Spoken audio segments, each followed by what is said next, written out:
बातमी विठुरायाच्या पंढरपुरातली। मार्गशीर्ष महिन्यात विठ्ठलाचं वास्तव्य विष्णुपदावर असतं। पंढरपूर पासून 2 किलोमीटरवर असलेल्या गोपाळपूर येथील विष्णुपदावर विठ्ठल वास्तव्य करतात। एकूणच मार्गशीर्ष महिन्यात विठ्ठलाचं वास्तव्य विष्णुपदावर का असतं, असं कोणतं आध्यात्मिक कारण घडलं की विठ्ठलानं पंढरपूर सोडून विष्णुपदावर जाण्याचं ठरवलं? 1 महिना विष्णुपदावर विठ्ठलानं वास्तव्य करण्यामागची आख्यायिका नेमकी काय? मार्गशीर्ष महिन्यात भाविकांची मांदियाळी विष्णुपदावर का पाहायला मिळते, याचा आढावा घेतला आमचे प्रतिनिधी संतोष कुलकर्णी यांनी। मार्गशीर्ष महिन्यात भगवान पांडुरंग मंदिरात नसतात तर ते विष्णुपदावर असतात अशी धारणा आहे।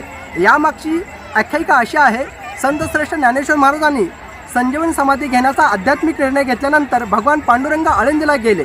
देवाच्या उपस्थितीत माऊलीचा संजीवन समाधी सोहळा संपन्न झाला आणि त्यानंतर भगवान पांडुरंग पंढरपूरला आले। मात्र त्यांना कर्मनासे झाले, कारण माऊली त्यांची प्रिय भक्त होती। त्यामुळे देवाने एकांतात जाण्याचा निर्णय घेतला आणि देव पंढरपूरपासून 2 किलोमीटर असलेल्या गोपाळपूर येथील विष्णुपदावर वास्तव्याला आले आणि त्यामुळे मार्गशीर्ष महिन्यात देवाचं वास्तव्य विष्णुपदावर असतं अशी धारणा आहे, अशी श्रद्धा आहे भाविक भक्त आणि वारकरी संप्रदायाची। आणि म्हणूनच महिनाभर विष्णुपदावर हजारो भाविक भक्तांची मांदियाळी पाहायला मिळते। मोठ्या श्रद्धेने भाविक भक्त विठ्ठलाचं दर्शन करण्यासाठी विष्णुपदावर येतात आणि त्यामुळेच इथं भाविक भक्तांची मांदियाळी पाहायला मिळते। संतोष कुलकर्णी, जय महाराष्ट्र न्यूज, पंढरपूर।